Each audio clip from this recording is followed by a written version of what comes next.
Welcome to the weekly Wednesday News. Today is Wednesday, June 24th, and I'm Mr. Williams. Thank you for joining us. In our top story today, I would like to congratulate our grade 6 students on completing elementary programming, and I wish them well on their journey to junior high school. This afternoon at 1 o'clock, all Rutherford families are invited to join the virtual assembly to wish them farewell using the meeting code below. I'd like to say a special thank you to the parent organizing committee who put together this year's yearbook.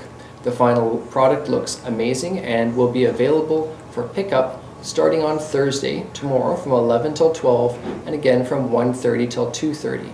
As well, the yearbooks will be available for pickup during the Friday drive-by, and the return of Chromebooks, library books, and choir shirts will take place at the same time for your convenience.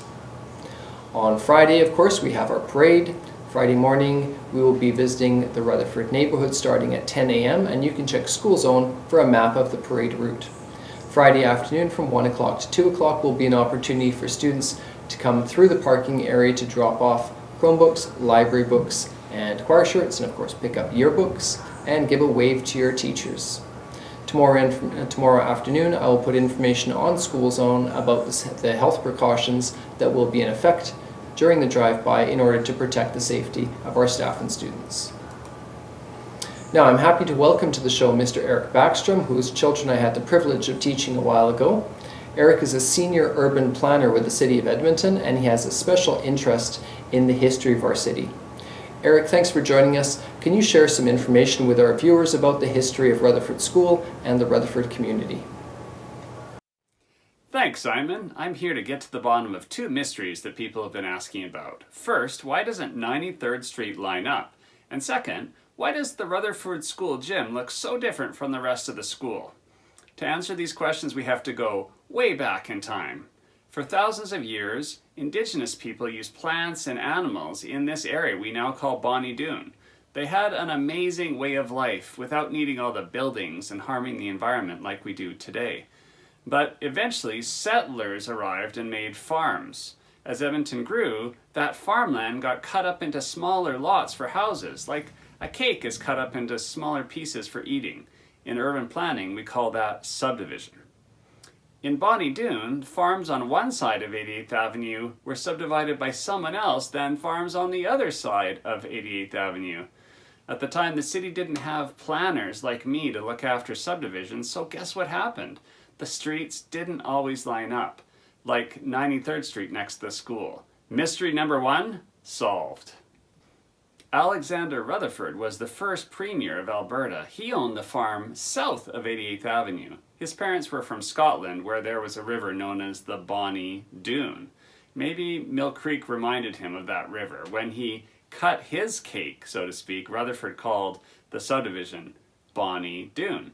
Education was really important to Mr. Rutherford, so he planned his subdivision to have a lot big enough for a school to go on it. When it was built in 1911, the school board named it after him. It took a long time for all those little pieces of cake to be gobbled up by settlers. Bonnie Doon was hard to get to, so the city had to build a bridge across Mill Creek Ravine and a road to go downtown. Finally, after World War II, the neighborhood filled in and all sorts of kids were born. They called it the baby boom. Rutherford School had over 600 students. It was so crowded. The principal and the kids and their parents all begged for a larger gym, and finally the school board built one. But architecture was way different in 1957 than it was when the school was first built, so we have a brick school and a concrete gym. Mystery number two solved. To solve more Bonnie Doon history mysteries, read this book, Memories of Bonnie Doon.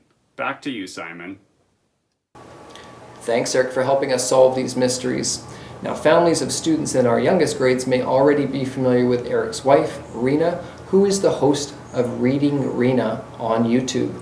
She has a great collection of young children's songs, rhymes, and finger play, and maybe you'll get a chance during the summer to explore Reading Rena. Now let's head outside to check in with our field reporter who is visiting the River Valley. Thanks, Simon. This is Jeremy Thompson with CTV News reporting here from the River Valley. And thank you so much, Rutherford School, for paying attention to the news, for doing your own news thing. It's very exciting to see young people taking an interest in the news industry. I've certainly had my job change quite a bit, as I'm sure your life has, just as a result of this pandemic. So I've been doing things differently, working a lot from home, and it's very impressive what your teachers are doing here to try and keep things interesting for you. And I'm sure you're looking forward to the summer, so I hope you have a good one.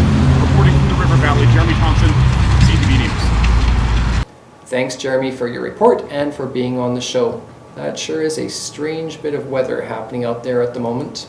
Maybe we should check in with our weather reporter for a look at today's forecast. Here's Josh Clausen with the weather.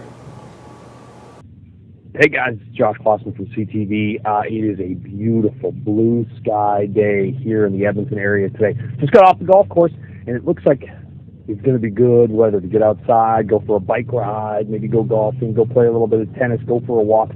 Should see a good amount of sunshine over the next couple of days. And back into the low 20s. Enjoy your summer, and we'll hopefully see you back in class in the fall. Thanks for that, Josh, and let's hope for lots of nice weather ahead so our students can enjoy the summer. In June, we are focused on the topic of diversity. Our quote for today is from Jacqueline Woodson, who said, "Diversity is about all of us, and about us having to figure out how to walk through this world together." Now let's bring it home with our joke of the day. Why shouldn't you trust stairs? Because they're always up to something. That's all of the news that I have for you today. I'd like to thank our viewers for tuning in each Wednesday and for watching the show. It's been a privilege joining you at home and keeping you company for the last 12 weeks. Stick around at the end of the show for a highlight reel of the best of the weekly Wednesday news. I hope everyone has a great summer. For the weekly Wednesday news, this is Simon Williams, signing off.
Today is Wednesday, April 1st. Today is Wednesday, April 8th. For April 15th. Today is Wednesday, April 22nd. Today is Wednesday, April 29th. Today is Wednesday, May 6th. Today is Wednesday, May 13th. Today is Wednesday, May 27th. Today is Wednesday, June 3rd. Today is Wednesday, June 10th. Today is Wednesday, it's June 17th. Today is Wednesday, June 24th. And I'm Mr. Williams. Thank you for joining us. Now, let's move over to our self-isolation weather report. How are things looking today? Thanks. It's going to be another lovely day inside. We've got a warm system moving around the top, so you should have a great commute to work today. Your best bet today to find a nice spot on the couch, get yourself comfortable. Now let's move to the sports report. Can you bring us up to speed on today's results? What? Yeah, no chance. Everything's canceled. There's nothing going on. No. We found a sport that's still running. Take a look at your notes. Really? Okay, give me a minute. In the exciting world of basement pickleball, today there were two Canadian siblings matched up in a very competitive game as Lily Ployt took on her sister Grace Ployt. Now we're going to move to our eye in the sky for our traffic report. Thanks, Simon. It's pretty overcast at the moment and traffic's been very light with so many people working from home and kids learning from home also. Just coming over to school right now. Did see a car go by a while ago. Let's keep our eyes peeled here. Well, I can't see any traffic at all at the moment on 91st Street. Looks like another quiet day out here. Back to you in the newsroom. Now, I'm very pleased to welcome to the show our featured guest, my dog, Buddy. Buddy, are you there? Oh, hi, Dad. I mean, Mr. Williams. It's really cool I can see you on the computer. Thanks for having me on the show. Well, I'd like to say hi to all the boys and girls at Rutherford, and hi also to all of their four-legged friends. My dad tells me lots of good things about you, so I feel like I kind of know you, even though we haven't sniffed tails or anything like that. Now, we're going to turn things over to Simon at the business desk for an update on the state of the sock market. Thanks, Simon. As we know, this pandemic has had a huge impact on our economy and on our daily lives. With so many people now working from home and expectations for business dress being limited to what can be seen on the screen, the sock markets have taken a significant hit in the second quarter around the globe. Sorry about that. Demands for dress socks have plummeted and sales have taken a real hit. Instead, consumers are choosing to exercise other sock options, and the Toronto Stock Exchange has seen people trading in these for these, or even these. Some people are even choosing to wear no socks at all. Back to you in the newsroom. Here's Simon with today's sports report. You bet. We have scoured the world for sports that are still taking place in order to keep you, our viewers, up to date. We move now to our Spanish as a second language news affiliate, El Mundo Miércoles, with exciting news from the world of solitaire. Hola, y aquí estamos en la mesa de la cocina para el gran partido de solitario. During this period of COVID, many are using this time to focus on their health. It's important to consider our physical and emotional health, but also to take time to ensure proper dental health. And dentists go to great lengths to stress the importance of flossing, and so we go now to our flossing consultant for a quick lesson.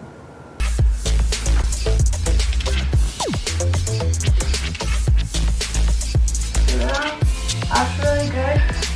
Great. And start getting the floss. Okay. Bye. Thanks, dear. Let's go now to our cooking consultant for a quick tip on a tasty meal. For this, we are going to use a little box of macaroni and cheese, whatever type you prefer. And then voila, I've added that into our water. It's cooking right now. Meanwhile, I've got our other ingredients prepared. Alright, Okay. ready to give it a taste? I'm ready to give it a taste. Alright, here we go. That's what we're after. Have a great day, everybody. We're going to head upstairs now where our field reporter is taking a look at our indoor garden with Miss Sassville. Thanks, Simon. I'm here upstairs with Miss Sassville to show us around our garden. Ready to show you. Can we go take a look? Absolutely. Let's go. Wow, look at all of this. There's some tomatoes. Those look fantastic. I can't believe how big they are. Oh my goodness, look at all of this. This is amazing. What's that? So we've got a lot of basil growing and we've got a little bit of dill growing as well. Neat. Do you Yeah. like dill? I love dill. I could put it on everything. I can't stand. Oh my goodness! Oh my god! Oh, okay. It's just Mrs. K. Oh, Thank goodness. she's just picking off the flowers. It's okay. Hi, you guys. Hi. I didn't Hi, see Mrs. you. K. Thanks. Sorry. Alrighty, back to you in the news desk. Thanks. Let's go now to our home fitness consultant, Mr. Mike Morrison, for a quick lesson. Today we're going to do a squat challenge, a great way to stay active while we're here doing remote learning during COVID. You can squat with anything you find around the house, like maybe a sibling. Or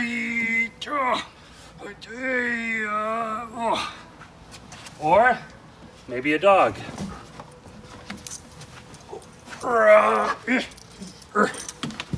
Or maybe a foam roller.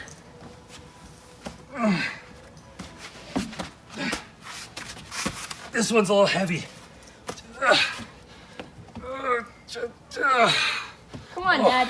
You can do better. Wow, are you still watching this? I'm trying to figure out how to wrap up. This has been the longest news episode ever. Anyhow, I want to show you, this is our pandemic kit that schools have been holding on to for a while. I figured I haven't cracked it open. This is probably a good time to try. So it's got a nice raincoat, a set of goggles, and the mask. The mask was actually pretty easy, or pretty useful. Sorry, not easy, useful.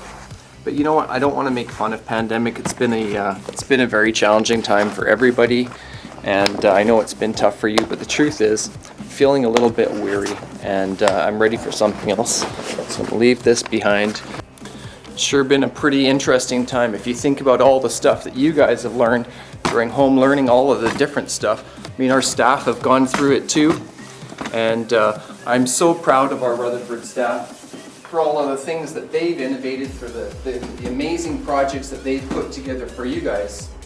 And we don't know what September is going to look like. We really don't. We're looking at staggered recess and staggered lunch. We're looking at different groupings of classes indoors, but you know what? Regardless of how that works out, we've got you. We'll take care of you guys. And I guess the point, guys, is that regardless of what it looks like in September, there we go, regardless of what it looks like, I know that our staff are going to be there. I know that when I need you guys, I can count on you, and you guys know that you can count on us. At some point, I hope we can all sit back in our chairs, just flip that switch, and enjoy summer. Have a great summer, guys.